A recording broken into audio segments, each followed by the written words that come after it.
Anda menyaksikan terkini pukul 8 waktu Indonesia Barat bersama saya Fnilia Huangrio.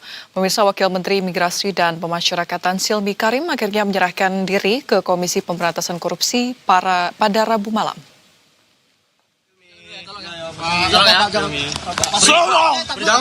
Silmi menjadi salah satu pihak yang diburu KPK terkait dengan rangkaian operasi tangkap tangan atau OTT di Jakarta Barat pada 2 hingga 3 Juni 2026.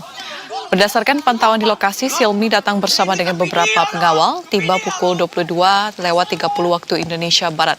Saat ditanya soal keterlibatannya, Silmi memilih irit bicara sambil berjalan masuk ke ruang pemeriksaan di lantai 2 gedung KPK. Dia hanya menjawab singkat pertanyaan soal kegiatannya usai Kepala Imigrasi Jakarta Barat kena OTT. Dan dia sempat diburu oleh KPK. Sebelumnya KPK telah menahan total belasan orang dari kegiatan OTT 2 hingga 3 Juni lalu. Sebagian sudah dibawa ke Gedung Merah Putih KPK Jakarta Selatan untuk dilakukan pemeriksaan lebih lanjut. KPK menyita setidaknya 4 unit mobil, 9 motor, dan 7 sepeda yang terkait dengan operasi tangkap tangan atau OTT Kepala Kantor Imigrasi Jakarta Barat ke Gedung Merah Putih KPK Kuningan Jakarta Selatan Rabu malam. Seluruh barang bukti tersebut diangkut ke kantor KPK dengan towing. Barang bukti tersebut disimpan di halaman kantor KPK.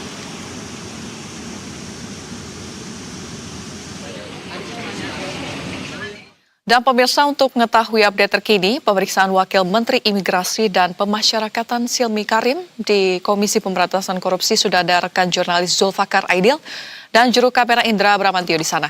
Selamat pagi Zulfakar, bagaimana update terkini di Komisi Pemberantasan Korupsi? Apakah Wamen IMIPAS Silmi Karim ini masih diperiksa KPK? Ya, selamat pagi Vini dan pemirsa Berita Satu. Betul sekali, pada pagi hari ini saat kami melaporkan, Wakil Menteri Imigrasi dan Pemasyarakatan, maksud kami Silmi Karim, masih tengah menjalani pemeriksaan di Gedung Merah Putih KPK.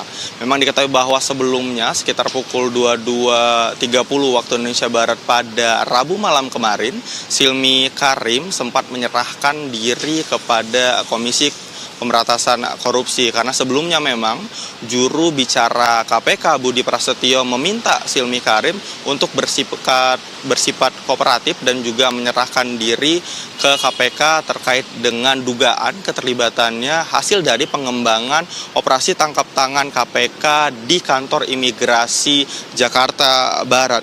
Adapun memang selain semalam Silmi Karim menyerahkan diri ke Gedung Merah Putih KPK, diketahui juga bahwa penyidik KPK telah melakukan penggeledahan rumah pribadi Silmi Karim yang berada di Jalan Brawijaya 3, Kebayoran Baru, Jakarta Selatan. Kurang lebih penggeledahan dilakukan selama 1 jam dan pada saat sekarang KPK belum meresmikan ataupun belum merilis secara resmi apa saja temuan ataupun barang-barang yang disita dari hasil penggeledahan rumah Silmi Karim ini, Vini dan juga pemirsa Berita Satu. Memang diketahui bahwa sebelumnya KPK melakukan OTT yang dilakukan pada hari Selasa dan hari Rabu kemarin.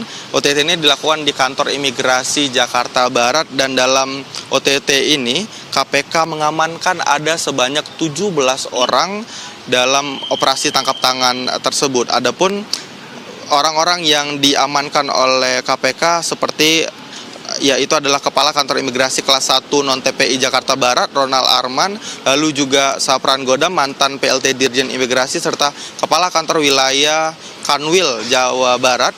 Ini juga turut diamankan oleh KPK pada 2 hari yang lalu, Vini dan pemirsa Berita Satu. Pengembangan kasus atau pengembangan dari OTT ini juga menyeret tadi nama Wakil Menteri Imigrasi dan Pemasyarakatan Silmi Karim, dan KPK ini mengungkap bahwa OTT ini dugaan tindak pidana korupsi terkait dengan pengurusan izin tinggal warga negara asing, yakni mengenai praktik korupsi terhadap proses penerbitan KITAS ya. KITAS ini adalah kartu izin tinggal terbatas dan kitab kartu izin tinggal tetap. Jadi penyidik menduga terdapat praktik suap maupun penyalahgunaan wewenang terkait dengan perizinan warga negara asing untuk tinggal di Indonesia, dan ada banyak sekali barang bukti yang disita oleh KPK.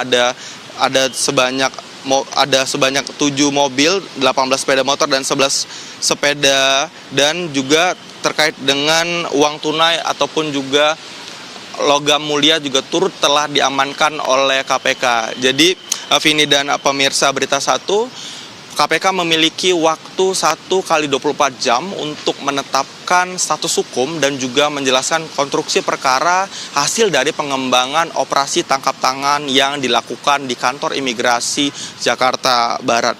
Hingga saat ini, pantauan langsung kami di Gedung Merah Putih KPK belum nampak aktivitas yang berarti ataupun adanya tanda-tanda bahwa akan adanya rilis resmi dari Komisi Pemberantasan Korupsi. Namun kami, awak media, masih terus menunggu bagaimana adanya rencana bahwa KPK akan melakukan rilis secara resmi pada hari ini terkait dengan status perkara apakah Wakil Menteri Imigrasi dan Pemasyarakatan Silmi Karim akan ditetapkan oleh KPK sebagai tersangka terkait dengan dugaan tindak pidana korupsi terkait dengan izin warga negara asing di Indonesia. Sejauh itu, ini informasi yang bisa kami sampaikan kepada Anda.